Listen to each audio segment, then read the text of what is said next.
명왕성은 한때 주요 행성으로 간주되었지만 나중에 소행성이라고 하기에는 너무 크지만 진지하게 받아들이기에는 너무 작은 외소 행성으로 재분류되었습니다. 참 무례하네요. 하지만 최근 과학자들은 명왕성의 위성 중 하나를 둘러싼 미스테리에 대해 논의하기 시작했습니다. 명왕성은 우리보다 훨씬 더 멋진 이중 행성 시스템일 수도 있다는 것이 밝혀졌어요. 명왕성은 멀리 떨어진 카이퍼 벨트에 있습니다. 해왕성 궤도 너머의 큰 바위 교회처럼 우리 태양계에서 광활한 지역이에요. 명왕성과 비슷한 작은 얼음 천체들로 가득 차 있는데 이를 카이퍼 천체라고 해요. 이 천체들은 태양계 초기에 남은 잔해로 태양계가 어떻게 형성되었는지에 대한 단서를 제공해요. 많은 해성이 이곳에서 탄생합니다. 명왕성의 폭은 약 2253km입니다. 그 크기가 작다는 건 이미 알고 계시겠지만 얼마나 작은지 놀라울 정도예요. 미국의 절반 정도 크기고 우리 달보다 더 작습니다. 명왕성의 대기는 매우 희박하고 질소, 메탄, 일산화탄소로 구성되어 있습니다. 냄새가 심해요. 또한 평균 기온이 섭씨 영하 234도 정도로 매우 춥습니다. 태양 주위를 도는 명왕성의 공전 궤도는 타원형처럼 보이며 명왕성에서의 1년은 지구에서 약 250년이에요. 명왕성은 또한 축이 기울어져 있기 때문에 옆으로 회전하는 이상하고 독특한 역행 자전을 보입니다. 명왕성에 서 있다면 높은 얼음산, 계곡, 평원, 분화구가 많이 보일 거예요. 태양은 아주 희미하고 멀리 떨어져 있는 데다 항상 황혼처럼 보일 겁니다. 놀랍게도 다채로운 행성이에요. 옅은 파란색, 노란색, 주황색, 진한 빨간색의 무지개를 볼 수 있을 거예요. 그리고 명왕성의 가장 사랑스러운 사실은 톰보 레지오라는 유명한 심장이 있다는 겁니다. 명왕성은 다른 행성보다 매우 늦은 1930년대에 발견되었습니다. 처음에 우리는 명왕성이 태양계의 9번째 행성이라고 생각했어요. 하지만 카이퍼 벨트를 더 많이 탐사할수록 이 중형 천체들로 가득 차 있다는 사실을 깨달았습니다. 명왕성과 마찬가지로 에리스, 세레스, 메이크, 하우메아 등 4개의 작은 행성을 추가로 발견했습니다. 이 행성들은 모두 같은 특징을 공유했어요. 그래서 명왕성이 다른 계열에 속한다는 사실을 알아내고 외소 행성이라는 카테고리를 만들었죠. 이 두 카테고리에는 몇 가지 차이점이 있습니다. 첫 번째 명백한 차이점은 크기와 질량입니다. 거대 행성은 훨씬 더 크고 거대합니다. 또한 구형이어야 하지만 외소 행성은 완벽한 구형이 아닐 수 있는데 예를 들어 달걀 모양의 하우메아처럼 이상한 모양을 가질 수도 있어요. 그리고 일반 행성과 마찬가지로 외소 행성도 태양 주위를 공전하지만 명확한 궤도를 가지고 있지 않습니다. 그 궤도는 파편과 임의의 물체로 가득 차 있어요. 이것이 이 둘의 유일한 차이점입니다. 이 재분류는 상당한 논란을 불러일으켰습니다. 사람들은 격화되었다는 뜻의 플루토드라는 신조어까지 만들어냈죠. 명왕성이 더 이상 주요 행성이 아니라는 사실은 슬프지만 진정한 가족을 찾는 이야기처럼 생각할 수도 있어요. 마지막으로 명왕성에 서 있으면 명왕성의 5 위성을 볼 수 있어요. 스틱스, 닉스, 케르베로스, 히드라. 그리고 가장 신비로운 카론이 있죠. 카론은 명왕성에서 가장 큰 위성이에요. 70년대에 뉴 호라이즌스라는 나사의 우주선 덕분에 발견됐어요. 우주선은 위성의 표면에 이상하고 매혹적인 거대한 젓갈색 반점이 있는 사진을 찍었습니다. 그랜드 캐년을 왜소하게 만드는 광대한 협곡이에요. 명왕성과 그 달 모두 표면에 흥미로운 지형을 자랑할 수 있는 것 같네요. 카론의 가장 큰 특징은 위성치고는 매우 크다는 겁니다. 명왕성의 절반 정도 크기예요. 이 때문에 과학자들은 명왕성이 이중 행성계가 아닐까 하는 의문을 품게 돼요. 명왕성과 카론의 질량 중심, 즉 바리센터는 명왕성 바깥쪽에 있습니다. 일반적으로 행성과 그 위성의 경우 행성 자체의 중심이 질량의 중심이 되고 위성이 그 주위를 공전해야 해요. 하지만 이 두 천체의 경우 서로 공전하는 것처럼 보여요. 이집 물체는 우주에서 매우 흔합니다. 이러한 우주쌍은 거대한 충돌 사건으로 인해 우리 달처럼 형성됩니다. 하지만 이중 행성은 극히 드물며 아직 이중 외소 행성은 발견되지 않았습니다. 따라서 이것이 사실이라면 카론은 실제로 6번째 외소 행성이자 인류 최초의 이중 외소 행성계가 되는 거예요. 또 다른 후보로는 외소 행성인 에리스와 그 위성인 디스노미아도 있습니다. 태양계는 신비롭고 매혹적인 위성들로 가득합니다. 그중 일부는 실제 생명체가 존재할 수도 있을 정도로 매혹적이죠. 우리는 한동안 우주에 존재하는 미세한 생명체에 대해 이야기해왔습니다. 화성에서 유기화석을 발견했는지 아닌지에 대한 논쟁은 수십 년 동안 계속되어 왔어요. 기술의 발달로 마침내 우리는 무언가를 발견하고 있습니다. 나사의 카시니 탐사선이 이곳에 도착한 이후 주목을 받고 있는 엔셀라두스를 만나보세요. 엔셀라두스는 일종의 눈 덮인 담요로 덮여 있기 때문에 비정상적으로 밝고 눈 덮인 크레이터가 몇 개 있어요. 엔셀라두스는 약 500km에 불과할 정도로 작고 대부분 단순한 암석과 얼음으로 이루어져 있어요. 하지만 2004년에 위성의 남극에서 물기둥이 터져 나오는 것을 발견했습니다. 이는 이 위성의 얼음 표면 아래에 액체 상태의 물이 있다는 걸 의미해요. 아마도 토성과 그보다 더 큰 위성인 디오네 때문일 거예요. 두 위성의 중력이 엔셀라두스를 따뜻하고 활기차게 유지하는 조성력을 만들어내죠. 이 모든 것이 엔셀라두스가 우리 태양계에서 생명체를 찾는 데 있어 가장 유력한 후보라는 걸 의미해요. 물론 생명체에는 물 이상의 것이 필요하고 그곳에서 동물이나 그와 유사한 생명체는 발견되지 않을 거예요. 하지만 미세한 유기체를 발견할 수도 있고 그것도 멋진 일이죠. 사실 토성은 생명체 후보에 관한 한 로또를 맞는 중이에요. 예를 들어 과학자들은 토성의 또 다른 위성인 타이탄에도 외계 생명체가 존재할 수 있다는 엉뚱한 생각을 하고 있습니다. 타이탄은 영하 179도까지 내려가는 혹한의 위성이에요. 놀랍게도 표면에는 호수가 몇 개 있어요. 하지만 일반적인 수역을 상상하지 마세요.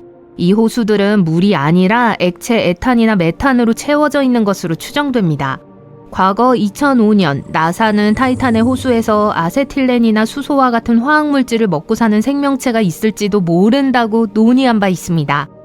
그리고 2010년 나사는 이 위성을 좀 더 조사했습니다. 그들은 타이탄의 표면에서 수소와 아세틸렌이 사라진 것을 발견했고 이는 무언가가 이 물질들을 먹어치우고 있을 가능성을 암시했어요. 그래서 일부 과학자들은 타이탄의 얼어붙은 호수에서 메탄을 먹는 생명체를 감히 상상하기도 했어요. 게다가 그들은 이 생명체가 존재한다면 지구상의 동물보다 훨씬 더 큰 세포를 가지고 있을 것이라고 제안했습니다. 우리가 발견할 수 있는 건 단순한 미생물보다 훨씬 더 큰 무언가예요. 심지어 작은 동물 같은 것일 수도 있습니다. 하지만 토성만이 운이 좋은 건 아닙니다. 트리톤은 해왕성의 큰 달입니다. 그리고 짐작하셨겠지만 또 다른 생명체 후보죠. 표면 전체가 얼어붙은 질소와 물 얼음으로 된 지각으로 이루어진 얼음 세계로 역시 매우 춥습니다. 하지만 트리톤은 활발한 간헐천을 자랑하는 태양계의 5개 위성 중 하나이기 때문에 지질학자들 사이에서 뜨거운 관심의 대상이 되고 있습니다. 트리톤은 질소가스를 우주로 쏘아 올리고 있어요. 우리가 볼 수 있다면 정말 멋진 광경이 될 거예요. 이 간헐천은 트리톤의 비밀스러운 온기의 원천이 있다는 걸 의미합니다. 즉 엔셀라두스와 마찬가지로 트리톤에도 지하에 액체 상태의 물이 있을 수 있다는 뜻이에요. 그리고 생명체가 살 수 있는 아늑한 장소가 존재한다면 유기물을 발견할 수도 있습니다. 안타깝게도 이러한 천체를 탐사하기 위해 탐사선을 보내는 것은 쉽지 않습니다. 지금까지 우리가 보낸 우주선은 1989년 보이저 2호가 유일합니다. 화성 너머까지 멀리 이동해서 탐사할 수 있는 우주선을 개발하려면 더 많은 시간과 돈과 기술이 필요해요. 설사 우주선을 보내더라도 그곳에 도달하려면 수십 년이 걸릴 거예요. 어쨌든 21세기에 마침내 태양계와 그 모든 신비를 완전히 탐험할 수 있게 되기를 기대해봅니다. 여긴 해왕성이에요. 다음 정류장은 명왕성입니다. 문이 닫히니 물러서 주세요. 언젠간 아주 뛰어난 미래 기술로 해왕성에서 명왕성까지의 한 정거장이 오늘날 브라이언트 공원에서 타임스퀘어로 가는 것보다 더 멀지 않게 될 거예요. 명왕성에는 거대한 얼음산들이 있고 눈에 담을 수 있는 것보다 더 멀리 뻗어있는 계곡과 지구상의 가장 큰 분화구만큼 큰 257km의 분화구가 있고 생명체는 없어요. 이유는 명확하죠. 명왕성과 태양 사이의 긴 거리가 이 외행성의 얼어붙는 온도를 확실하게 보장해 주거든요. 또한 몇억 킬로미터 여행도 보장하죠. 게다가 달보다 작아서 사람들이 그곳에 거주하기 시작하면 곧 붐비게 될 거예요. 그런데도 그곳에 생명이 있다는 게 황당하지 않을 한 가지 이유가 있어요. 태양은 수명이 있고 그 안에서 순환해요. 우리의 태양계는 예전엔 가스와 먼지의 구름에 불과했어요. 이 구름의 중심에서 중력 붕괴의 결과로 가스와 먼지가 더 밀집된 특정 장소에 모이기 시작했어요. 이게 시간이 지날수록 점점 더 많은 물질들을 끌어들였고 거대한 압력 때문에 운동량 보존이라고 불리는 것이 그 물질을 회전시키고 가열되게 만들었어요. 후에 토성에 있는 것과 비슷한 원반이 나타났지만 완전 다른 물질로 만들어져 있었죠. 그리고 바로 중심에 결국 태양이 되어버린 공이 있었어요. 원시성은 아직 물질을 모으고 있는 젊은 별인데 그게 바로 태양 내부의 온도와 압력이 중심 핵에 불을 붙이기 전의 태양의 모습이었죠. 수백만 년 후 그건 우리가 매일 보는 태양이 되었지만 이런 식으로 영원히 남아있지는 않을 거예요. 훨씬 더 뜨거워질 것이고 결국엔 더 커지고 밀도가 높아져서 적색 거성으로 변하게 될 겁니다. 언젠가 금성과 수성을 삼킬 만큼 충분히 커질지도 몰라요. 아마 행성 지구까지도 삼킬지도 몰라요. 우리의 행성을 집어삼키진 않더라도 태양이 우리에게 닿을 정도로 가까이 올지도 몰라요. 뭐 그런 일이 생긴다면 지구에서의 삶은 불가능할 거예요. 하지만 또 단 몇 분 만에 태양이 질량의 약 40%를 잃고 원래보다 약 10배 줄어들 거예요. 예전만큼 밝지도 않고 당연히 뜨겁지도 않아요. 이쯤 지구는 이미 벌어졌을 거예요. 사람들은 우주를 여행하기 시작하거나 또는 삶이 지속 가능한 다른 행성에 정착할 수도 있어요. 예를 들어 태양계 외 행성 케플러 62F처럼요. 근데 이건 지구보다 훨씬 커요. 이 모든 것들이 일어나는 동안 명왕성은 변하고 있었어요. 전엔 모든 자원들이 외행성 안에 얼어 있었어요. 물, 메탄, 일산화탄소 같은 가스 등 모두 다요. 하지만 태양이 최고 광도에 도달했을 때 명왕성은 서서히 따뜻해지고 갖고 있던 많은 것들을 우주의 광대함 속으로 잃었어요. 동시에 대기가 형성되었어요. 대기가 충분히 두꺼워지면 생명이 살 수 있는 좋은 조건을 만들어낼 거예요. 그러면 우주선 대신 우리 중 소수가 외행성의 식민지를 건설할 수 있을 거예요. 그곳의 온도는 편안한데 거의 티셔츠를 입을 수 있는 날씨죠. 심지어 지구와 아주 약간 비슷해요. 물이 가득 찬 협곡, 아름답고 끝없는 나무들이 있는 들판, 그리고 뛰어다닐 수 있는 많은 공간과 마시기에 충분히 좋은 땅에 있는 광천수 용소들. 명왕성의 자전은 지구와는 달라요. 지구의 하루는 24시간인데 가끔 영원히 끝나지 않는 것처럼 느껴지기도 하죠. 하지만 명왕성에선 태양으로부터 꽤 멀리 떨어져 있기 때문에 태양 주위를 도는데 153시간이 걸려요. 잠을 자지 못하고 몇 시간을 보내니 우린 피곤해져서 눈이 빨개집니다. 이건 명왕성에서는 하루에 몇 번의 낮잠을 자야 한다는 걸 의미하죠. 명왕성에서의 1년은 지구의 248년과 같아요. 우리가 그렇게 오래 살 수 있는 기술을 발전시키지 않는다면 우리의 전체 수명은 이 외행성의 반년도 채 안 될 거예요. 그래서 명왕성의 집들은 극저온 캡슐을 갖춰야 할지도 몰라요. 오랫동안 꿈을 꾸고 싶을 때마다 그 안에 들어가 명왕성 날로 50일 후에 깨어나면 돼요. 외행성에서는 바다와 해변도 있어요. 그래서 진짜 지구에서 멀리 떨어진 작은 지구와 같죠. 명왕성의 음식들은 더 맛있을 수 있어요. 여행 중에 재료들을 더 맛있게 만들고 더 빨리 기르게 해볼 수 있는 방법을 찾을지도 몰라요. 당근을 심으면 이틀 후에 샐러드에 내놓을 준비가 되는 거죠. 명왕성에는 우리의 샐러드를 위한 새로운 재료가 있을 수도 있어요.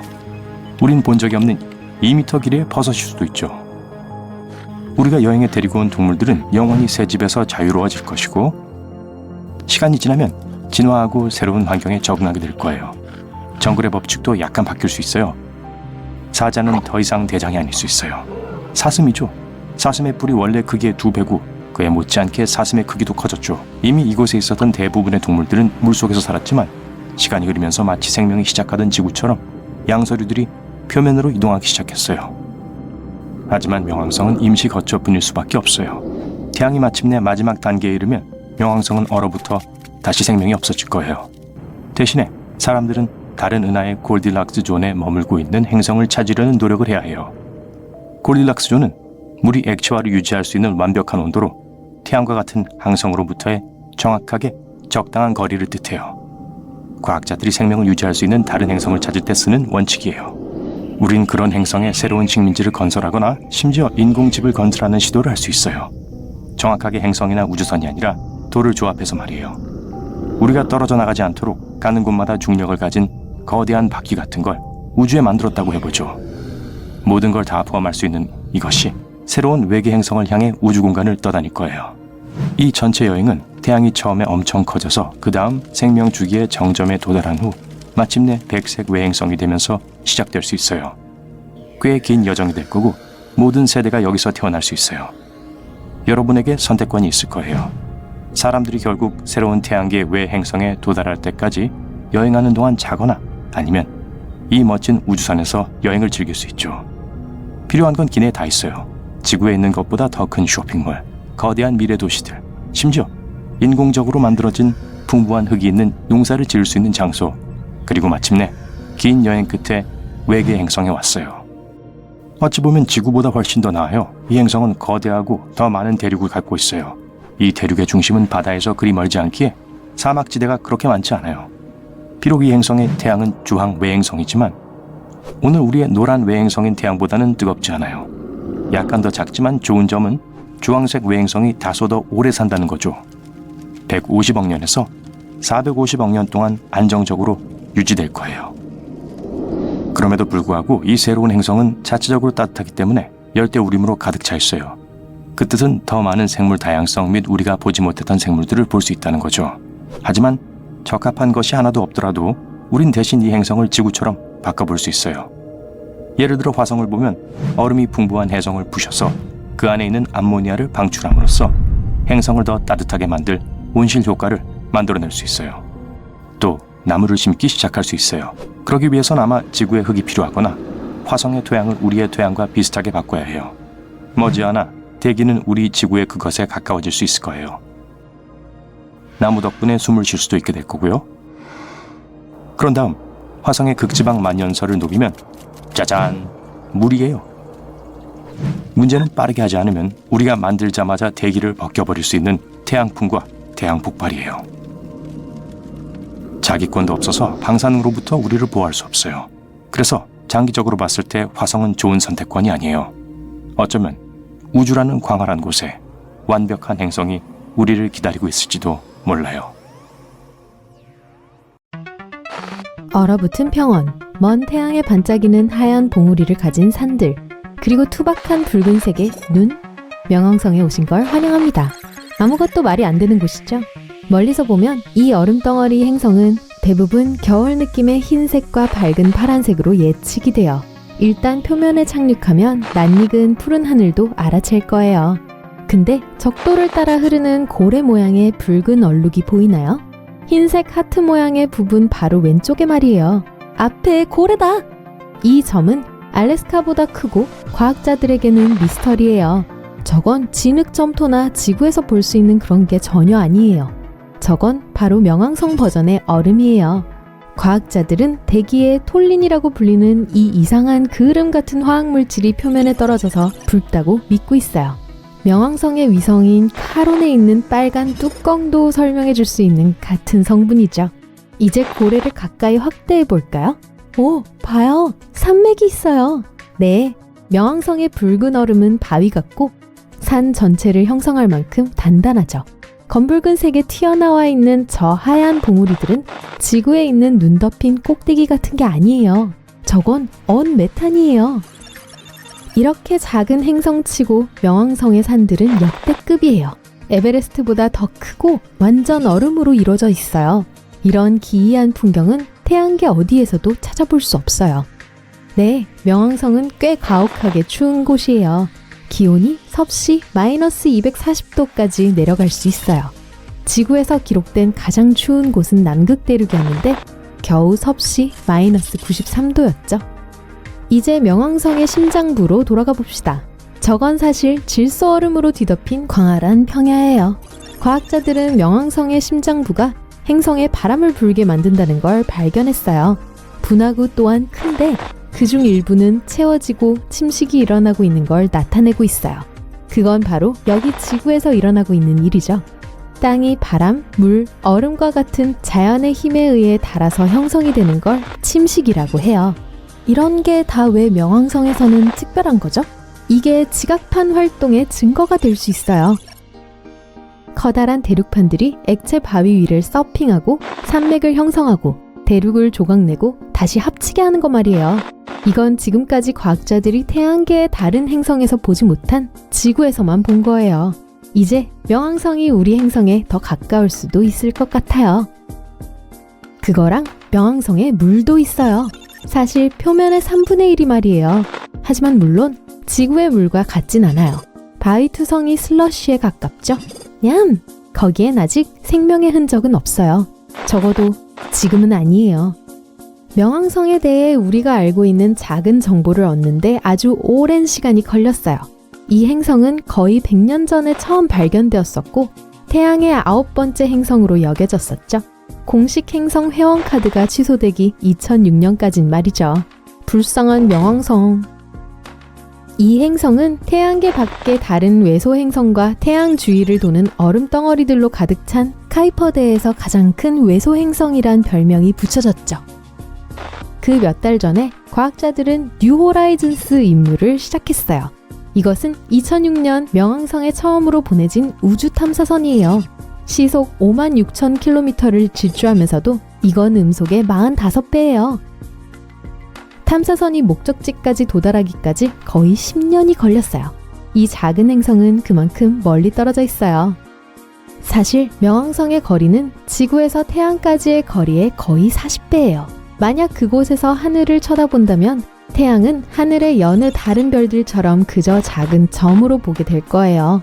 마침내 뉴 호라이즌스가 2015년 명왕성에 도착했고 표면에 놀라운 사진들을 찍을 수 있을 정도로 가까이 갔죠. 또한 그 이상한 빨간 점들과 심장 모양의 지역들 같은 중요한 데이터와 관찰 결과를 수집했죠. 하지만 명왕성은 더 이상해 보였는데 특히 궤도가 그래요. 대부분의 다른 행성들은 태양을 중심에 가까이 두고 거의 완벽한 원을 그리며 태양 주위를 돌아요. 태양은 명왕성 궤도 중심에 전혀 가까이 있지 않아요. 그리고 궤도가 너무 늘어져 있어서 명왕성이 가끔 해왕성의 경로로 건너가 푸른 가스산 거대 행성보다 태양에 더 가까워져요. 그래서 이 이상한 궤도의 특이한 효과를 얘기하자면 명왕성은 가끔 대기가 있기도 하고 없기도 해요. 태양에 보다 가까워지면 얇은 질소 대기가 형성돼요. 하지만 일단 행성이 우리 별에서 더 멀리 이동하기 시작하면 대기가 얼어붙어서 엄청난 규모의 얼음 폭풍으로 표면에 떨어져요. 명왕성은 아마 여러분이 상상한 것보다 훨씬 작을 거예요. 이걸 지구 지도에 표시하면 미국 전역의 반 정도밖에 안 될 거예요. 하지만 이 작은 행성 주위에 위성이 5개 돌고 있어요.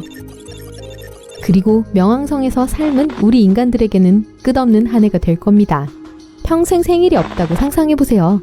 1930년에 발견된 이후 우린 아직 이 행성이 태양 주위를 완전히 도는 걸 못 봤어요. 명왕성에서의 1년은 지구 시간으로 248년이에요.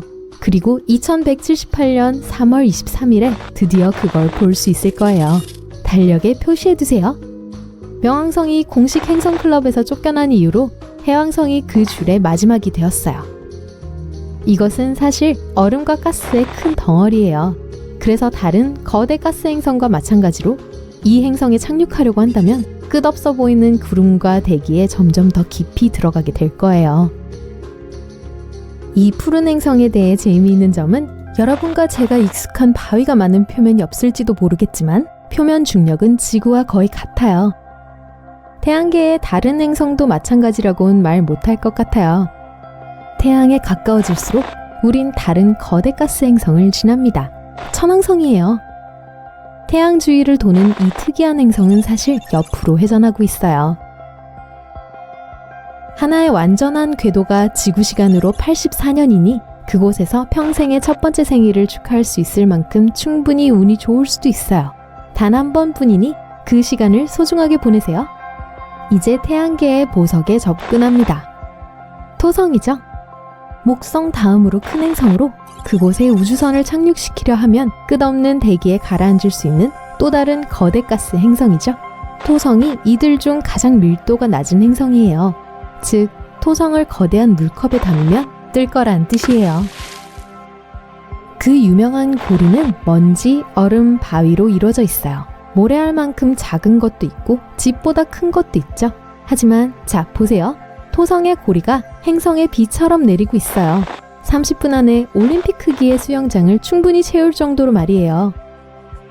그런 속도라면 이 유명한 푸른 고리 시스템은 3억 년 후엔 완전히 사라질 거예요. 그런데 해왕성, 천왕성, 목성에도 고리가 있어요. 토성 고리보다 잘 보이지 않고 밝지 않을 뿐이죠. 모든 행성들을 하나로 합친다고 상상해보세요. 이제 그걸 2개 더 크게 만들어보세요. 그래도 여전히 목성보단 안 크네요. 과학자들은 목성을 우리의 태양처럼 대부분 헬륨과 수소로 이루어져 있기 때문에 갈색 외성이라고 불러요. 하지만 전복 크기의 목성은 여전히 항성으로 변할 수 있는 화학적 과정에 시동을 걸 만큼 충분히 거대하진 않아요. 이 행성은 가장 빠르게 회전하는 행성이기 때문에 축에서 회전을 완전히 끝내는데 10시간밖에 안 걸려요. 지구에서의 반나절도 안 되는 시간에 잠, 일, 친구, 취미, 영화, 쇼핑 모든 일과를 짜넣는다고 상상해보세요. 멋지게 높은 산이에요. 태양계 전체에서 가장 높은 곳이죠. 역대급의 먼지 폭풍, 깊은 계곡, 분화구. 전 우리의 잠재적인 고향인 화성에 대해 말하는 거예요.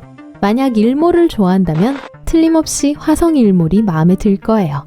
믿을 수 없을 정도로 푸른 반면 낮 동안 하늘은 분홍빛의 붉은색이죠. 비록 화성이 우리에 가까운 이웃이지만 표면에서 보면 태양은 지구에서 봤던 것의 절반으로밖에 안 보일 거예요. 즉 보이는 것만큼 가깝지 않아요. 그리고 만약 항상 농구 선수가 되길 꿈꿨다면 화성이 딱이에요. 이 붉은 행성의 중력은 지구의 37%에 불과해요. 그래서 거기에서는 3배 더 높이 뛸 수 있어요. 금성은 극단의 행성이에요. 가장 뜨거운 표면, 가장 화산이 많은 제일 밝은 행성. 그리고 지구에서 가장 가까운 행성이죠. 또 가장 느리게 돌면서 거의 자전을 하지 않아서 금성의 하루는 지구 시간으로 243일이나 돼요. 말 그대로 행성이 완전히 한 바퀴를 돌기도 전에 더 빨리 걸을 수 있을 거예요. 금성 또한 지구가 가는 반대 방향으로 회전하기 때문에 해는 서쪽에서 떠서 동쪽에서 지죠. 수성. 이 행성에는 위성이나 고리가 없고 태양계 전체에서 가장 작은 행성이에요. 1년은 88일밖에 안 돼요. 그래서 여기서 산다면 생일 파티를 많이 할 수 있을 거예요. 수성은 태양에서 가장 가까운 행성이지만 사실 가장 뜨거운 행성은 아니에요. 수상자는 금성이에요. 수성의 기온은 금성만큼 높아지지 않아요. 왜냐하면 수성에는 태양으로부터 열을 가둘 대기가 없기 때문이죠. 수성에 있는 건 주름이에요.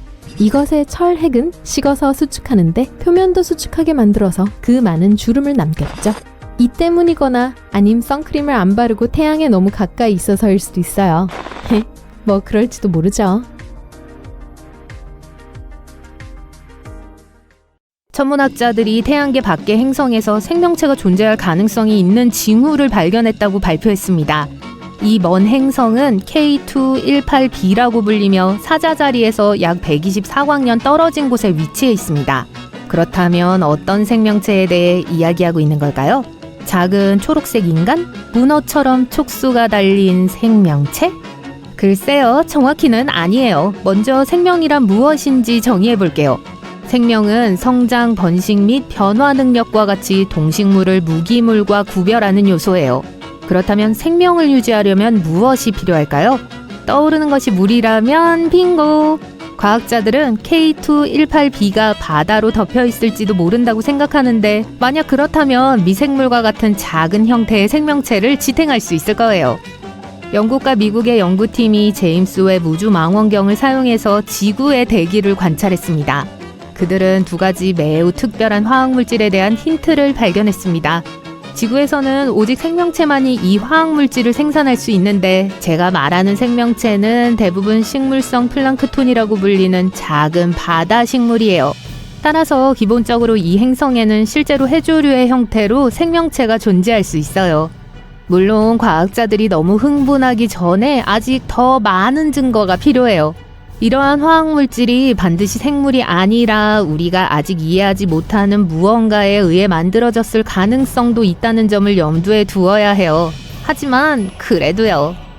K218b는 덩치가 큰 위성입니다. 지구보다 8배 이상 무겁고 크기는 약 2.5배 더 큽니다.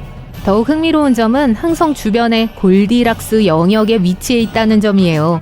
즉 너무 덥지도 춥지도 않아 생명체에 매우 중요한 액체 상태의 물이 존재하기에 딱 알맞은 온도라는 뜻이죠. 우리가 알고 있는 것처럼요. 천문학자들은 이렇게 멀리 떨어진 행성이 그들의 별 앞을 지날 때 빛이 어떻게 변하는지를 관찰하여 연구합니다. 이를 통해 행성의 대기 중에 어떤 종류의 가스가 있는지 파악할 수 있어요. 2023년에 제임스 웹 우주망원경은 행성 대기에서 메탄과 이산화탄소를 발견했습니다. 이는 탄소 기반 분자로 거주 가능 영역의 행성에서 발견된 것은 이번이 처음이었습니다. 과학자들은 또한 지구의 작은 해양 생물들이 주로 만드는 DMS라는 화학물질의 약한 신호도 발견했습니다. 그래서 연구진은 1년 후 더 많은 빛의 세부 사항을 포착할 수 있는 다른 도구를 사용해서 망원경으로 행성을 다시 바라보았습니다. 이번에는 DMS와 일부 관련 화학물질의 훨씬 더 강력한 징후를 발견했습니다. 하지만 문제는 신호가 아직 충분히 강하지 않아 과학자들이 발견을 확인하는 데 사용하는 매개 변수인 5 시그마 수준에 도달하지 못했다는 거예요. 또한 DMS가 실제로 존재한다고 해도 그것이 곧 생명체의 존재와 동일시되는 건 아니에요. 과학자들은 해성에서 DMS를 발견한 적이 있어요. 즉 어떤 종류의 생명체가 그 과정에 참여하지 않고도 생성될 수 있다는 뜻이에요. 그럼에도 불구하고 K218b의 DMS 양은 지구에서 볼 수 있는 어떤 것보다 훨씬 더 많아 보입니다. 그렇기 때문에 일부 천문학자들은 이것이 생명체에서 나온 것이라고 확신합니다.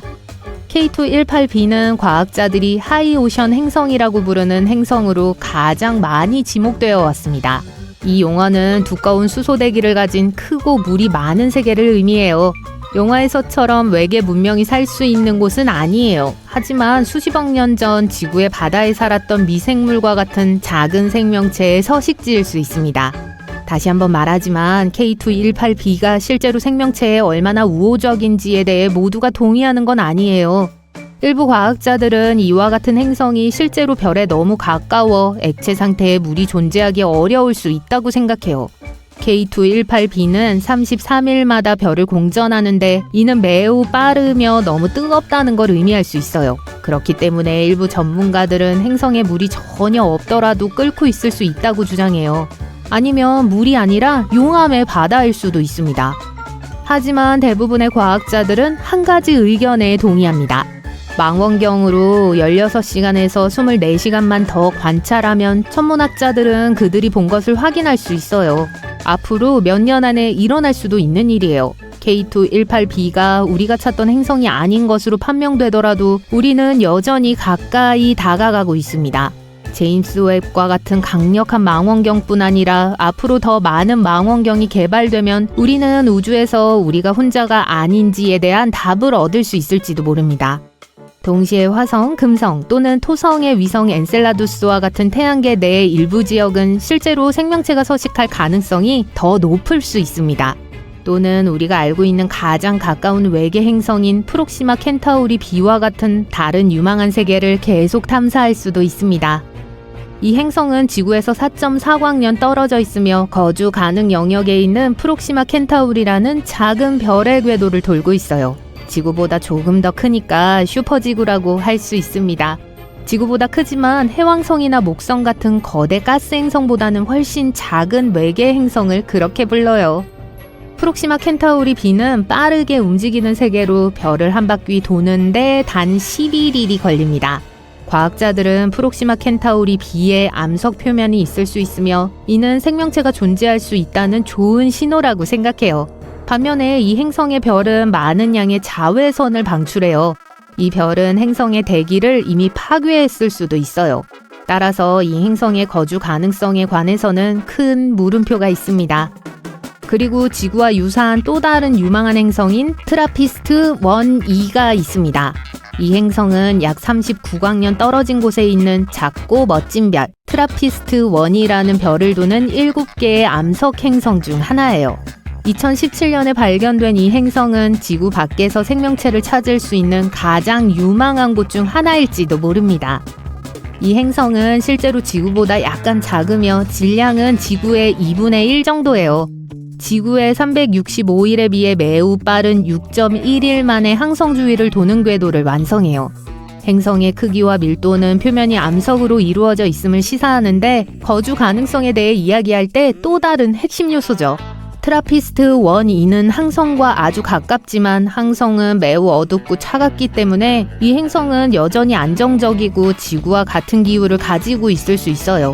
일부 과학자들은 심지어 지구보다 더 많은 물을 가지고 있을 수도 있다고 생각하기도 해요. 이제 500광년 떨어진 곳에 위치한 케플러 186F로 이동해 보겠습니다. 이 행성은 다른 별의 거주 가능 영역에서 발견된 최초의 지구 크기 행성입니다. 이 행성은 우리 태양보다 더 차갑고 수명이 훨씬 긴 적색외성 궤도를 돌고 있습니다. 이는 케플러 186F가 수십억 년 동안 안정적인 조건을 유지해서 생명체가 형성되고 진화할 수 있는 충분한 시간을 제공할 수 있다는 걸 의미합니다.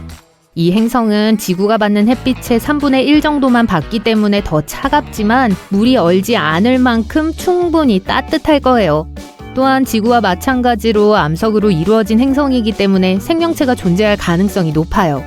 약 40광년 떨어진 곳에 있는 LHS-1140b를 방문해보는 건 어떨까요? 이 행성은 지구 질량의 약 5.6배에 달하는 행성이에요. 과학자들은 암석으로 이루어져 있고 두꺼운 대기를 가지고 있을 것으로 추정하는데 대기는 열을 가두고 온도를 안정적으로 유지하며 물이 우주로 빠져나가지 않도록 보호하는 중요한 역할을 해요. 이 행성은 조용한 적색외성 궤도를 돌기 때문에 다른 외계 행성처럼 유해한 플레어에 의해 지속적으로 폭발하지 않습니다. 일부 연구에 따르면 LHS-1140b는 물이 많은 바다 세계일 수도 있다고 합니다. 따라서 이 행성은 우리 주변에서 발견된 행성 중 가장 흥미로운 행성 중 하나입니다. 마지막으로 천문학자들이 엑소비너스라고 부르는 글리제 1,2b가 있습니다. 지구에서 40광년 떨어져 있어요. 이 천체는 금성 크기 정도이며 차가운 적색 외성 주위를 공전해요. 한 궤도를 도는 데는 14mm 채 걸리지 않습니다. 행성의 온도는 섭씨 42도 정도로 꽤 따뜻하지만 여전히 생명체가 살기에는 괜찮습니다.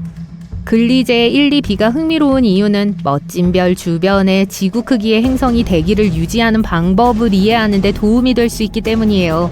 대기는 액체 상태의 물과 유해한 방사선으로부터 생명체를 보호하는 데 절대적이기 때문에 이는 매우 중요합니다. 일부 연구원들에 따르면 글리제 1,2b는 이와 같은 행성이 거주할 수 있는지 알아낼 수 있는 가장 좋은 기회 중 하나라고 합니다. 화성에 생명체가 존재한다는 것은 공식적인 사실입니다. 정말이에요. 자세히 설명해 드릴게요. 대부분의 사람들은 외계 생명체를 작은 녹색 생명체, 그리고 웬만하면 지능이 있는 생명체로 상상합니다. 하지만 생명과 지능을 구분할 필요가 있습니다. 다른 행성에 생명체가 있다는 이야기를 들으면 대화가 가능한 똑똑한 존재를 떠올릴 수 있습니다. 하지만 생명체는 이와는 다른 개념으로 흔히 유기체와 관련이 있습니다.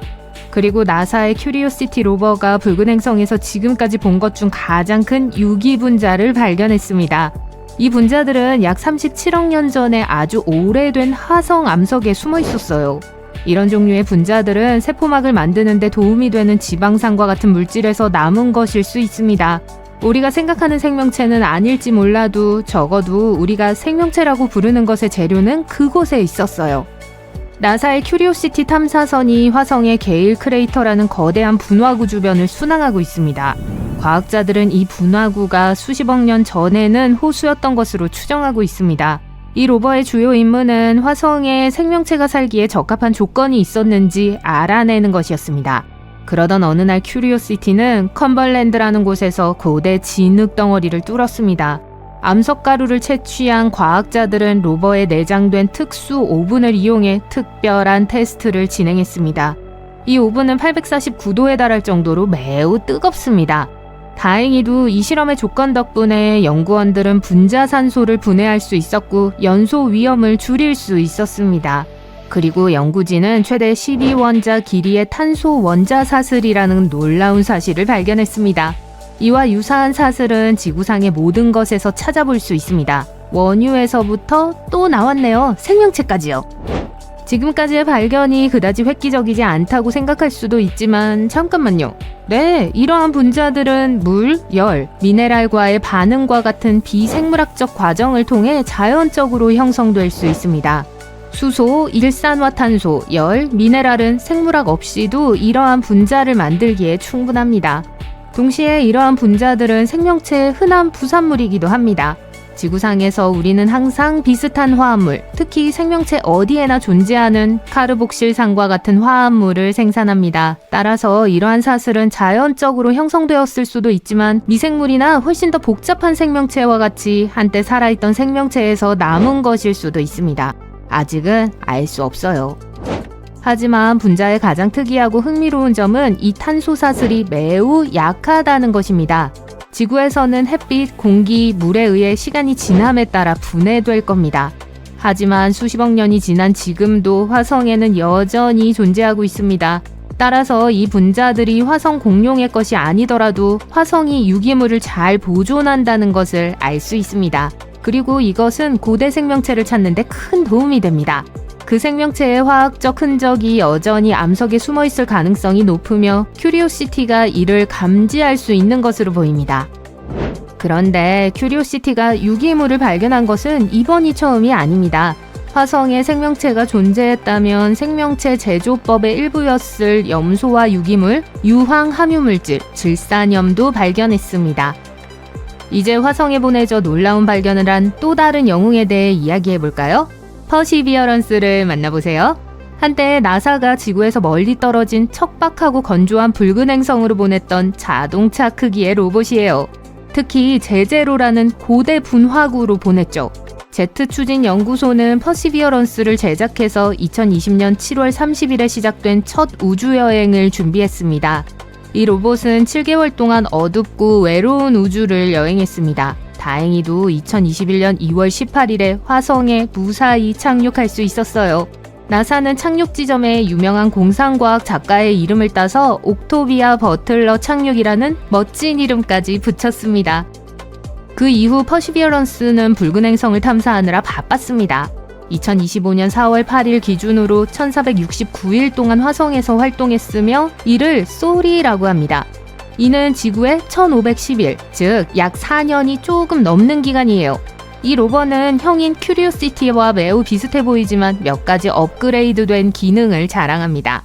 7개의 과학 장비, 19개의 카메라, 심지어 바람 소리나 로버 바퀴가 바위에 부딪히는 소리 등 화성의 소리를 녹음할 수 있는 2개의 마이크까지 말 그대로 첨단 기술이 탑재되어 있습니다.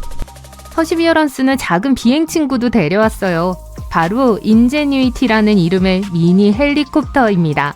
인제뉴이티는 2021년 4월 19일 다른 행성에서 최초로 동력 비행에 성공하며 새로운 역사를 썼습니다. 원래는 몇 번만 비행할 예정이었지만 계속하다 보니 총 72번의 비행을 했어요. 안타깝게도 2024년 1월 18일 거친 착륙 중에 파손되어 나사는 공식적으로 퇴역을 시켰어요. 퍼시비어런스는 큰 목표를 가지고 있습니다. 퍼시비어런스는 화성에 한때 생명체가 있었다는 흔적, 특히 물이 있었던 지역을 찾고 있습니다. 이 탐사선은 화성에 생명체가 살 수 있는 환경이 있었는지 알아내기 위해 노력하고 있습니다. 또한 과거의 미생물 생명체를 찾고 언젠가 지구로 가져올 암석과 토양 샘플을 수집하고 화성의 공기에서 산소를 만들어 미래의 인간 임무를 준비하는 등 멋진 기술을 테스트하고 있습니다. 2021년 제제로 분화구에 착륙한 퍼시비어런스는 첫 번째 캠페인인 분화구 바닥을 시작으로 곧바로 작업에 착수했습니다. 착륙 지점에서 남쪽으로 이동하여 세이타라는 지점을 탐험했어요. 그런 다음 분화구 바닥이 갈라진 러프로 돌아와 그곳에서 첫 번째 암석 샘플을 채취했습니다. 이것은 화성 역사 탐사의 시작에 불과했습니다. 두 번째 캠페인인 펜프론트에서 로버는 분화구로 강이 흘러들어갔던 고대 삼각주를 향해 나아갔습니다. 퍼시비어런스는 더 높은 지대를 확인하기 위해 계곡을 따라 올라가 화성의 과거에 대한 더 많은 단서를 찾았습니다. 세 번째와 네 번째 캠페인인 어퍼펜과 마진 유닛에서 로버가 행성의 기후와 생명체 존재 가능성에 대해 더 많은 것을 알려줄 수 있는 암석을 연구했습니다. 2024년 12월 연구팀은 퍼시비어런스의 다섯 번째 캠페인인 노던 림을 계획하기 시작했습니다. 이 탐사는 수십억 년 전 충돌로 지표면 아래 깊은 곳에 있던 암석이 위로 폭발한 분화구 가장자리를 연구하는 것이 목표입니다. 퍼시비어런스는 지금까지 몇 가지 놀라운 발견을 해냈습니다. 분화구 바닥에서 화산암이 물과 상호작용하는 모습을 발견한 것이죠. 과학자들은 이 암석들이 화산암이 아니라 대부분 퇴적암일 것이라고 생각했기 때문에 이는 놀라운 일이었습니다. 와일드캣 리지라는 곳에서 로버는 생명체를 지탱했을 수 있는 고대 호수의 흔적도 발견했어요.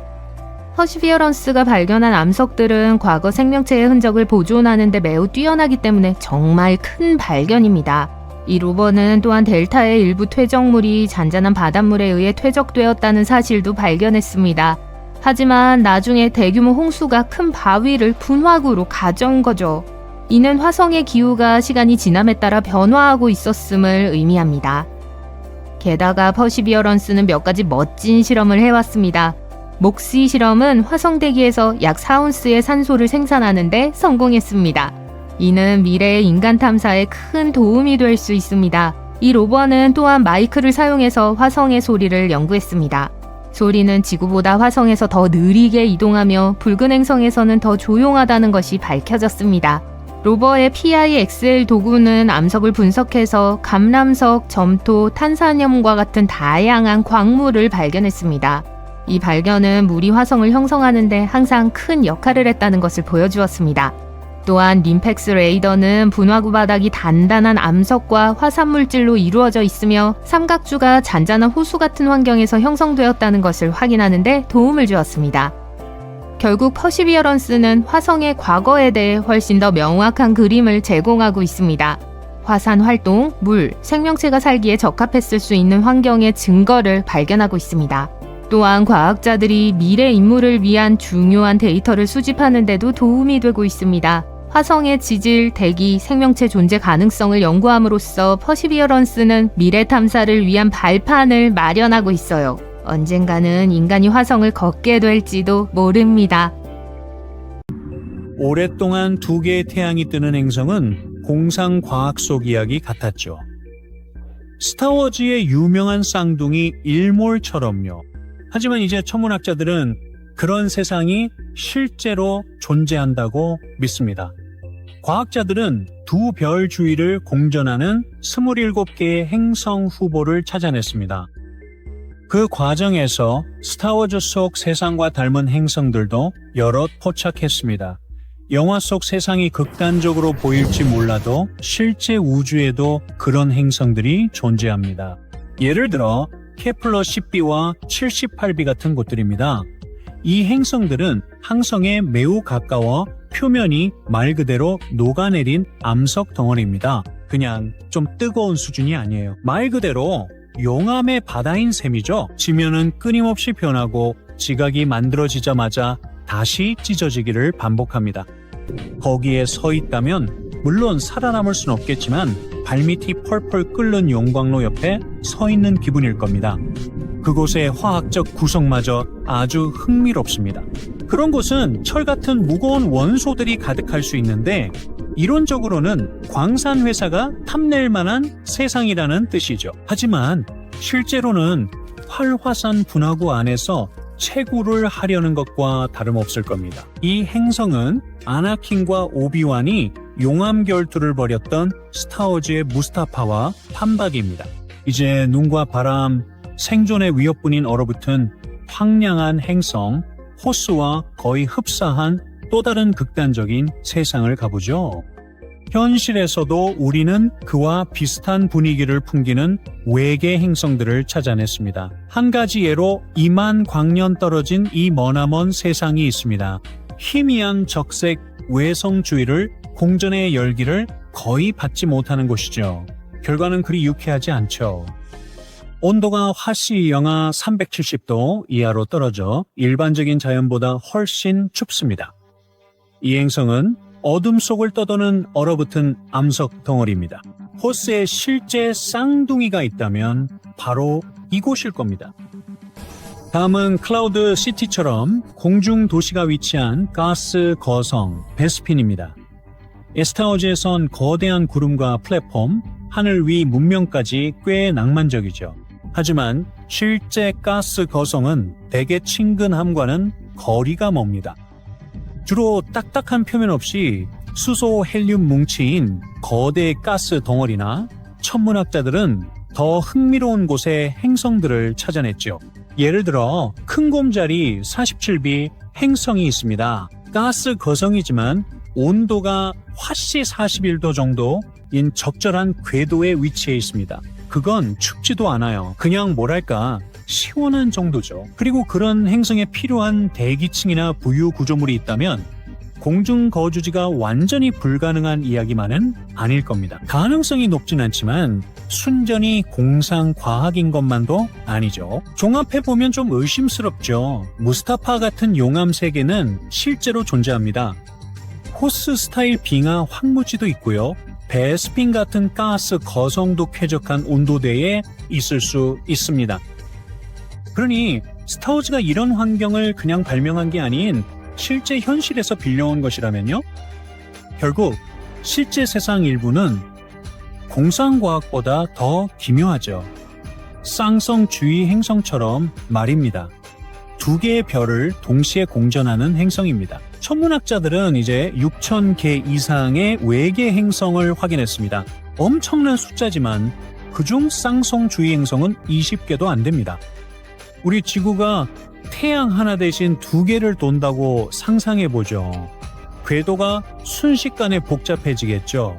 이것이 아마 그런 행성 발견이 드문 이유일 겁니다. 현재 대부분의 행성은 횡단법을 통해 발견됩니다.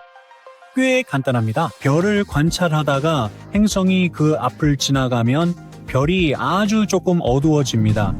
큰 정전이 아니라 멀리 있는 손전등 위로 동전을 잠깐 움직이는 것과 비슷하죠. 그 미세한 빛 감소로 과학자들은 크기, 궤도, 때로는 행성의 구성까지 알 수 있습니다. 하지만 이 방법엔 큰 문제가 있습니다. 행성의 궤도가 우리의 시야와 딱 맞게 정렬되어야만 작동한다는 것이죠. 쌍성계에서 흔히 나타나듯 궤도가 기울어지거나 무질서하면 행성이 우리 각도에서 별을 가로지르지 않을 수 있고 그러면 우린 볼 수 없습니다. 그래서 쌍성계가 까다로운 겁니다. 그게 희귀해서 그런 건 아닙니다. 사실 우주 대부분의 별은 아마 2개 이상의 별이 있는 계에 존재합니다. 하지만 그런 계의 행성들은 궤도가 불안정하거나 복잡해 탐지하기 훨씬 어렵습니다. 그럼에도 불구하고 천문학자들은 몇 개를 찾아냈습니다. 초기에 발견된 큰 것 중 하나가 케플러 16b였습니다. 약 250광년 떨어져 있으며 크기와 질량은 대략 토성 정도입니다. 하나가 아닌 2개의 별 주위를 공전하지만 놀랍게도 안정적인 방식으로 공전합니다. 이 행성이 발견된 방식은 다소 미묘합니다. 연구에 참여한 과학자는 행성을 직접 본 적은 없다고 했습니다. 밝기 변화만 봤을 뿐입니다. 그 계이 통합된 빛에서 생기는 미세한 감소죠. 그 패턴으로 과학자들은 별 앞을 지나는 대상을 재구성했습니다. 쌍성계를 위한 또 다른 탐지 기법도 있습니다. 단순히 빛의 감소를 찾는 대신 과학자들은 이제 두 별이 서로의 주위를 어떻게 도는지 관찰합니다. 안정적 쌍성계의 움직임은 예측 가능해요. 하지만 행성 같은 다른 무언가가 그들을 끌어당기면 리듬이 약간 어긋나게 됩니다. 우리는 미세한 시간 변화와 기묘한 흔들림을 볼 수 있습니다. 그것은 보이지 않는 무언가가 거기에 있다는 단서입니다. 연구원들은 최근 나사의 테스 망원경의 도움을 받아 거의 1600개의 쌍성계 데이터로 이 아이디어를 테스트했습니다. 행성 보유 가능성이 있는 이 17개계를 발견했고 후보 절반 이상이 목성보다 작을 것으로 보입니다. 단, 이는 아직 추정 단계의 탐지입니다. 확인을 위해 심층적 빛 분석과 후속 관측 등 추가 데이터가 필요하며 전문가들도 현재 신중한 입장입니다. 과학자들은 외계 행성 지식 대부분은 찾기 쉬운 행성에서 왔다고 말합니다. 즉, 우주 전체를 보는 게 아니라 현재 방식으론 놓치고 있는 기묘하고 숨겨진 세계가 더 많이 있을 수 있죠. 다른 문제도 있죠. 쌍성계 행성은 오래 못 버틸 수 있습니다. 일부 연구는 두 가지 주요 결과를 제시합니다. 행성이 모성들에 너무 가까이 끌려가 중력에 의해 산산조각 나거나 아니면 개 밖으로 완전히 튕겨 나가는 것입니다. 두 경우 모두 행성은 끝장나는 셈이죠. 주상성 행성이 흔하더라도 우리가 찾을 만큼 오래 머물지 않을 수도 있습니다. 그래서 연구원들은 새로운 방법을 시도하고 있습니다. 현재 큰 문제는 우리 도구가 그것들을 보도록 설계되지 않아 얼마나 많은 행성이 눈앞에 숨어 있을지 모른다는 점입니다. 하지만 다닐별 주위의 다른 멋진 행성들을 탐지할 수 있고 GJ887D라 불리는 후보처럼 일부는 식민지화에 적합할 수 있습니다. 지구와 가까운 불과 10.7광년 거리입니다. 과학자들은 이 행성이 지구보다 크고 무거워 중력이 강하고 대기가 두껍기에 슈퍼지구라 부릅니다. 또한 모성의 플레어 활동이 적다는 장점도 있습니다.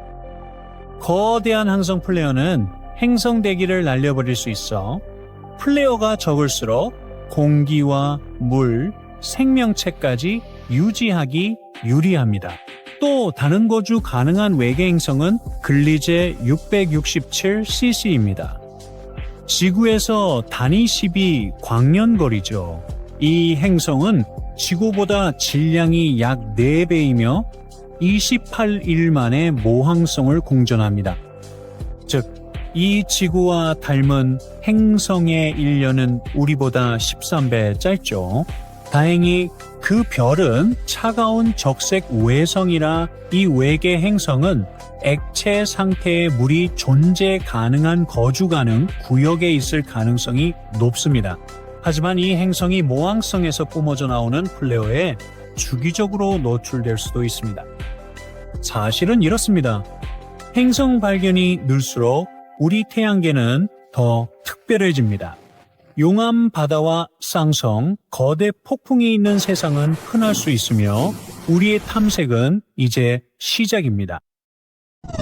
스타워즈의 타투인처럼 태양이 두 개인 행성은 한때 순수한 공상으로 여겨졌습니다. 수십 년간 과학자들은 이런 행성계가 너무 불안정해서 존재할 수 없다고 믿었죠. 두 별이 행성을 잡아당기면 우주로 튕겨나가거나 별 중 하나로 떨어져야 합니다. 하지만 자연은 그런 규칙을 무시한 것 같습니다. 천문학자들이 두 별을 아무렇지 않게 공전하는 행성을 발견했습니다. 이 행성은 쌍성계에서 직접 촬영된 어떤 행성보다도 모항성에 가깝게 위치해 있습니다. 직접 촬영이란 그림자가 아닌 행성의 빛을 직접 봤다는 의미입니다.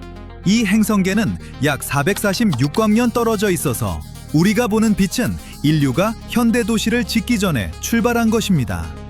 이 우주 괴물은 목성 질량의 약 6배이고 놀랍게도 나이가 겨우 1300만 년입니다. 오래됐다고요? 지구가 약 46억 년이니까 우주적으로 보면 갓 태어난 신생 하나 다름없습니다. 이 괴물의 두 태양은 엄청나게 빠르게 서로를 공전하며 단 18일 만에 한 바퀴를 돕니다. 중력이 끊임없이 변해서 마치 우주 세탁기처럼 주변 공간을 뒤흔들죠. 그럼에도 행성은 궤도를 유지하며 한 바퀴 도는데 300년이나 걸립니다. 이 행성이 어떻게 형성됐는지 아무도 제대로 이해하지 못합니다. 두 별이 이렇게 가깝게 공전하면 중력이 행성 형성 물질을 흩어버려서 큰 천체가 만들어지기 어렵거든요. 과학자들이 지금까지 발견한 이런 행성은 수십 개에 불과해서 전체 이야기를 파악하기엔 턱없이 부족합니다.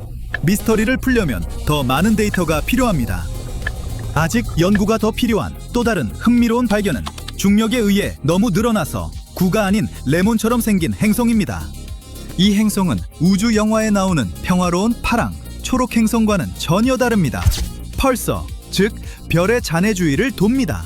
거대한 별이 죽으면 초고밀도 천체로 붕괴해 엄청난 속도로 회전하며 우주 등배처럼 방사선을 내뿜죠. 이런 천체 근처에 있으면 모든 고체는 끝장입니다. 그런데도 이 행성은 간신히 버티고 있습니다. 중력이 행성을 늘어뜨려 펄서로 향한 면을 반대쪽보다 더 세게 잡아당기며 우주 엿가락처럼 만들죠. 더 불안한 점은 이렇습니다. 과학자들이 이 행성의 대기를 분석했을 때 물이나 산소는 없었습니다. 헬륨과 순수한 탄소만 있었죠. 구름도 바다도 생명체의 가능성도 없습니다. 우리가 아는 행성 형성 이론으로는 이 행성은 존재할 수 없습니다. 그래서 일반적인 의미의 행성이 아닐 수도 있습니다. 찢겨나간 별에 노출된 핵으로 행성과 별의 잔해 사이에 낀 존재일 수 있죠. 꽤 무서운 추세입니다. 행성과 별의 경계가 점점 흐려지고 있습니다. 무서운 이야기가 나왔으니 이것도 소개합니다. 이 행성계는 두 적색 외성 주위에 있습니다. 두 별은 목성과 태양 사이 거리와 비슷하게 서로를 공전합니다. 과학자들은 지구 크기의 행성 2개와 세 번째 후보 행성이 별들 바로 옆에 붙어 있는 걸 발견했습니다. 한 행성은 이틀 조금 넘게, 다른 행성은 약 3일 반 만에 1년을 마칩니다. 후보 행성은 더 빠르게 공전합니다. 이 행성들은 별에서 320만 킬로미터도 안 되는 거리에 있습니다. 달은 지구에서 약 40만 킬로미터 떨어져 있죠. 정말 가깝습니다. 우주와 지상 망원경의 데이터를 결합했을 때 천문학자들은 완전히 새로운 것을 보고 있음을 깨달았습니다. 두 별 모두 앞을 지나는, 즉 통과하는 행성이었습니다. 쌍성계의 대부분 행성은 별 하나만 공전하고, 이런 구조는 물리법칙상 오래 지속되면 안 됩니다. 하지만 이 행성들은 존재하며 태연하게 규칙을 어기고 있습니다. 이것은 행성 형성이 우리가 완전히 이해하지 못하는 방식으로 작동함을 증명합니다. 우주는 분명 우리의 예상을 뒤엎는 걸 즐기는 것 같습니다. 이제 공포를 한 단계 높여봅시다. 천문학자들이 태양계 밖 행성의 최초 3차원 지도를 만들었는데 평범한 행성이 아닙니다. 너무 뜨거워서 물 분자를 문자 그대로 찢어버립니다. 행성이 별 뒤로 이동할 때 제임스 웹이 다양한 색상, 즉 파장에서 별빛의 미세한 변화를 관측했습니다. 일부 색은 수증기에 흡수되고 일부는 아닙니다. 이 정보를 종합해 과학자들은 행성 대기의 높이와 위치별 온도를 알아냈습니다. 그 결과 대기 일부가 거의 섭씨 2800도까지 올라가는데 용암보다 뜨겁습니다. 이 초고온 행성은 약 400광년 떨어져 있고 질량은 목성의 약 10배입니다. 단 23시간 만에 별을 공전하죠. 그곳의 1년은 거의 하루고 너무 가까워서 온도가 극도로 높습니다.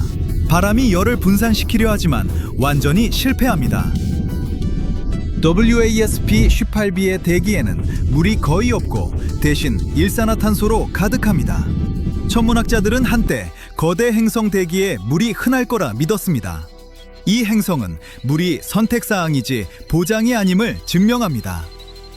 마그마 행성은 그것의 또 다른 증거입니다. 아해왕성이라는 거대한 행성 집단이 있는데 지구보다 크고 해왕성보다 작습니다. 한동안 일부 과학자들은 이것들이 두꺼운 대기로 쌓인 깊은 바다로 덮인 하이시언 행성이길 바랐습니다. 유명한 예가 K2-18입니다. 대기에서 메탄과 이산화탄소는 보였지만 암모니아는 거의 없었습니다. 그런데 용암도 암모니아를 녹이기 때문에 암모니아 부재가 물의 증거가 되지 않습니다.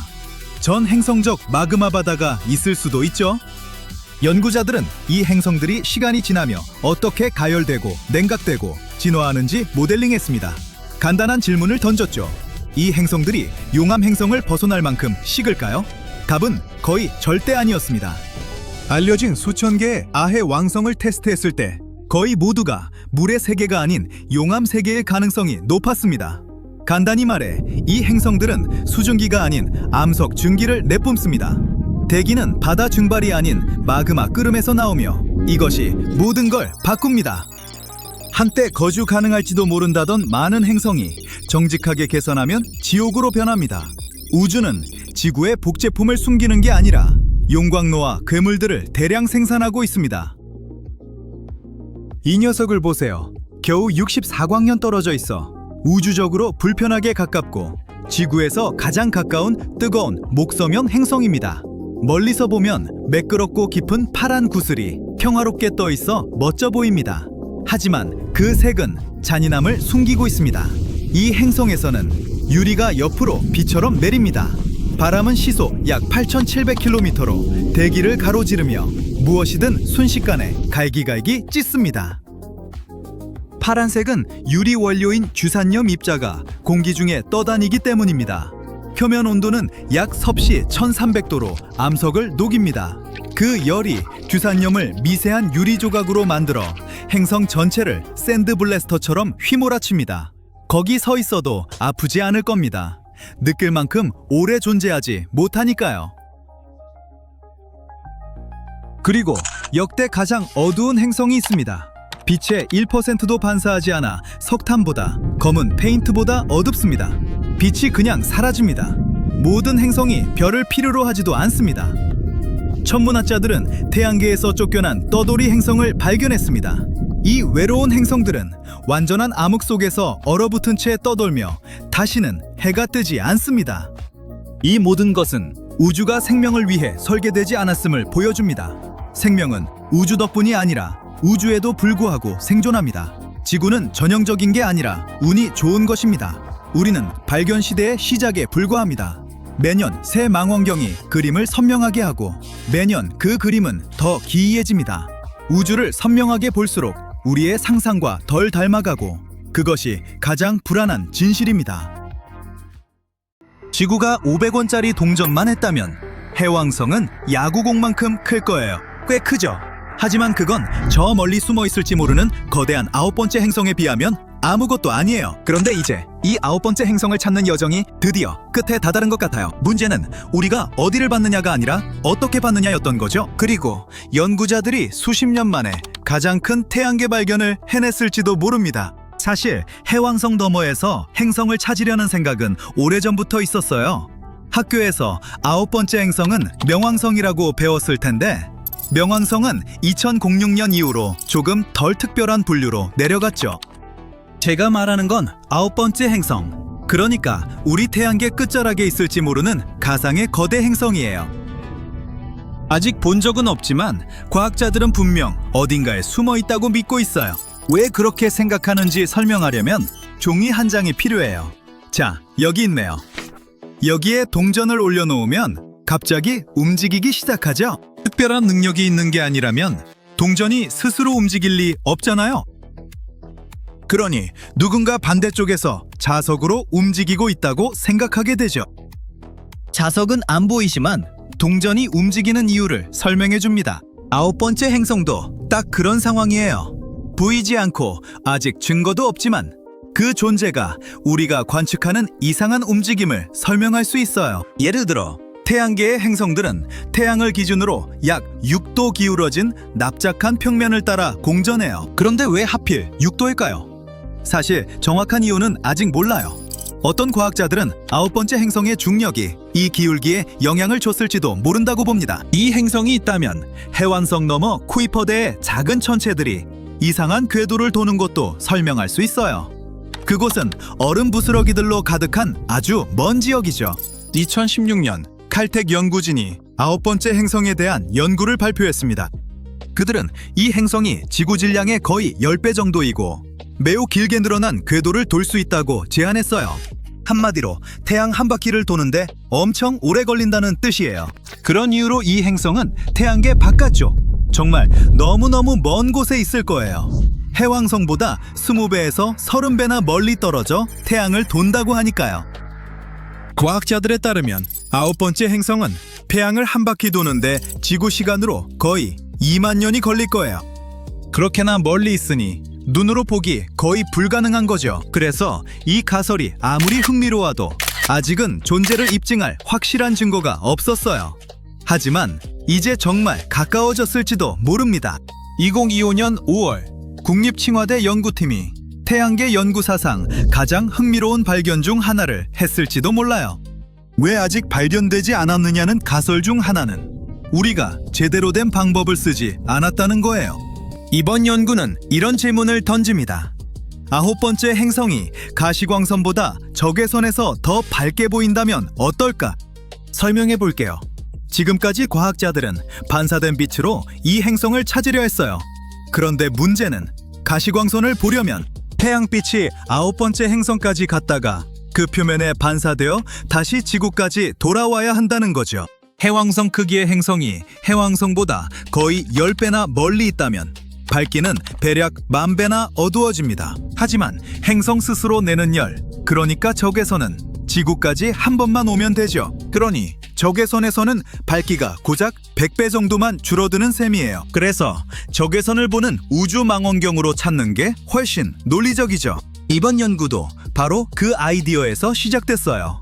연구진은 옛 적외선 관측 자료들을 찾아보며 두 가지 주요 자료원을 확인했습니다.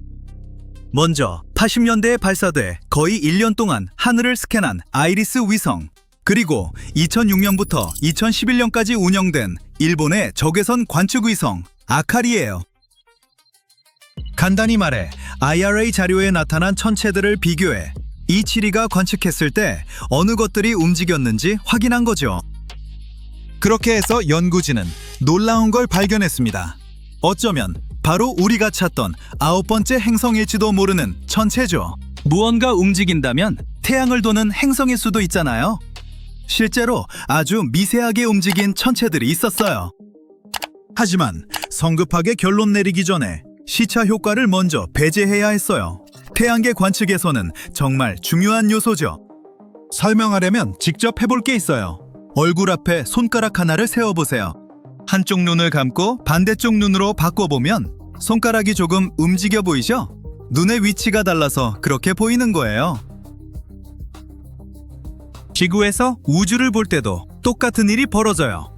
지구가 태양을 돌기 때문에 아주 먼 천체들은 조금씩 위치가 바뀌어 보이죠. 이 효과를 시차라고 해요. 그래서 이 효과 때문에 9번째 행성도 지구의 공전에 따라 하늘에서 움직여 보일 거예요. 어느 날엔 한 위치에 있는 것처럼 보여도 6개월 뒤 지구가 태양 반대편으로 가면 위치가 달라 보이고 다시 6개월 뒤엔 원래 자리로 돌아온 것처럼 보이죠. 그래서 과학자들은 시차를 고려해야 했어요.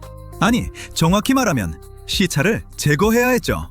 그래서 매년 같은 날짜에 찍힌 하늘 사진들을 비교한 겁니다. 왜냐하면 같은 날짜라면 지구는 항상 같은 자리에서 공전하고 있으니까요. 그렇다면 9번째 행성이 진짜라면 그 사진들에서 매년 같은 위치에 보여야 해요.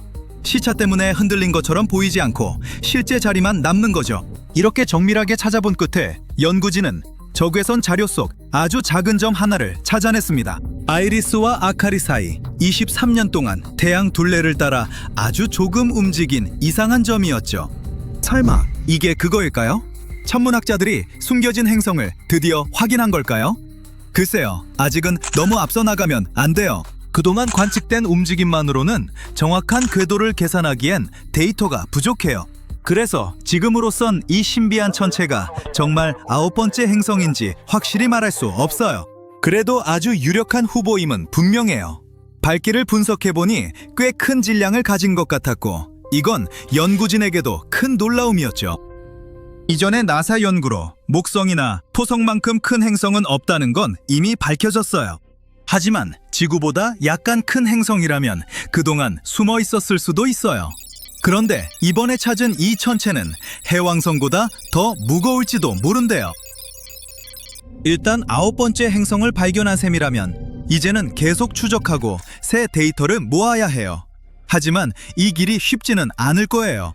아카리가 처음 포착한 이후 이 천체는 가만히 있지 않고 지금도 우주에서 아주 천천히 이동하고 있어요. 그래서 이제는 지상 망원경을 이용해 다시 찾아봐야 하죠. 문제는 이겁니다. 정확한 위치를 몰라서 아주 넓은 하늘을 뒤져야 한다는 거예요. 그리고 아직은 일치하는 대상이 발견되지 않았습니다. 이게 정말 9번째 행성의 발견이 될지 아닐지는 시간이 지나봐야 알겠죠. 지금으로선 존재 여부가 여전히 논쟁거리예요. 하지만 나사의 낸시 그레이스 로먼 우주망원경 같은 강력한 새 기술이 곧 등장할 예정이라 천문학자들은 그 어느 때보다 의지가 강해요. 그리고 9번째 행성이 진짜 어딘가 태양계의 차갑고 어두운 끝에 숨어 있다면 이제 숨어 있을 곳도 얼마 남지 않았어요.